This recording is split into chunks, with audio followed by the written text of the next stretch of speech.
श्रीमन्नारायण नारायण हरि हरि ओम। श्रीमन्नारायण नारायण हरि हरि ओम। श्रीमन्नारायण नारायण हरि हरि ओम। तब जब मंत्रणा फेल हो गई, भगवान दुर्योधन के डेराइची मतलब आखिरी दरवाजा डांक गए, बोले हम नहीं खाएंगे। तब गुरु द्रोणाचार्य अपने मन में विचार किया कि प्रभु बिना खाए जा रहे हैं, अच्छा नहीं है। तब उन्होंने कहा कि प्रभु आप इनके घर का नहीं खाए तो हमारे घर खाइए। उनके अंदर था कि मैं इतना तप योग जतन ब्राह्मण हूँ, पूजा पाठ करता हूँ। भगवान उनकी तरफ देखे, बोले गुरु द्रोणाचार्य मैं आपके घर का भी खाना नहीं खाऊंगा। तब द्रोणाचार्य ने प्रश्न किया, प्रभु इनके यहाँ नहीं खाए, हमारे भी नहीं किया, बिना खाए आप जाएंगे? बोले नहीं, बिना खाए नहीं, आज मैं अपने भक्त विदुर के यहाँ मैं खाने के लिए जाऊंगा। इतना सुनते ही द्रोणाचार्य हक्का बक्का हो गए। बोले बताइए, हम ब्राह्मण वेद पाठी वेद पाठ कर करके थक गए, लेकिन प्रेम के वश होकर के विदुर के यहाँ खाने जाएंगे। शिव जी, ब्रह्मा जी, जिनका चरण रद्द होने के लिए तरसते रहते हैं, उनके पांव धोऊं, नहीं धो पाए, लेकिन केवट प्रेम के अधीन होकर के केवट ने उनसे ललकार करके उनका पैर धोया। कह रहा है, जो प्रभु अवसी पार जा चहूं, अब मोहि पद पदोम पखारन कहूं। ललकार कर रहा है कि प्रभु अगर आप इस पार जाना चाहते हो तो मुझे अपना चरण धोने दीजिए। बाकी मैं कहता हूँ, मुझे आपका पैर धोने से आपसे कुछ उतराई नहीं लेना है। बहुत से लोग सोचते हैं कि नाव वाले ऐसे ही कहते हैं कि हमको इस पार कर देगा, इस पार से उस पार, तो उतराई के लिए हाथ फैलाएगा, हमको उतराई दीजिए।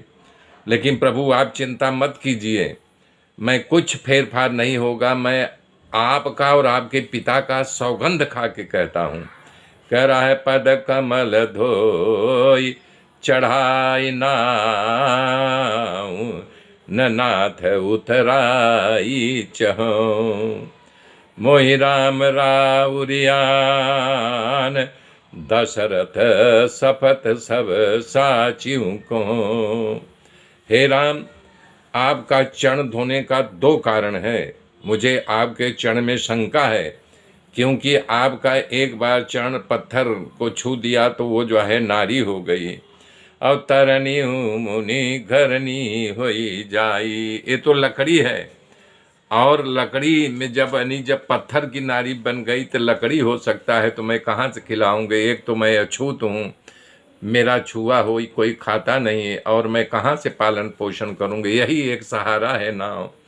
तो कह रहा, मेरी छोटी सी नाव, हाय मेरी छोटी सी नाव, तेरे जादू भरे पाँव, ओ मोहे डर लागे राम, तुझे कैसे बैठाऊं मोरी नाव में।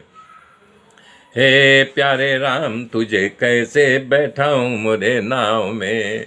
एक पत्थर से बन गई नारी, यह लकड़े की नैया हमारी। मेरा यही रोजगार, पाले सारा परिवार, सुनो मेरे दातार, कैसे बैठाऊं मोरी नाव में। अरे जैसे तुम हो केवट वैसे हम हैं। भगवान को भी केवट बता रहा, क्यों? कि भव सागर को पार करते हैं, और खुद ये गंगा नदी को पार कराऊंगा। अरे भाई से भाई लेना शर्म है, जब मैं आऊं तेरे द्वार, करना भव सागर से पार। सुनो मेरे सरकार, कैसे बैठाऊं मोरे नाव में। मेरी छोटी सी नाव, तेरे जादू भरे पाँव, मोहे डर लागे राम, हो मोहे डर लागे राम, कैसे बैठाऊं मोरी नाव में। मेरे मित्रों, मेरे साथ बने रहिए, आगे की गाथा फिर कल जोड़ूंगा। तब तक के लिए जय श्री राम।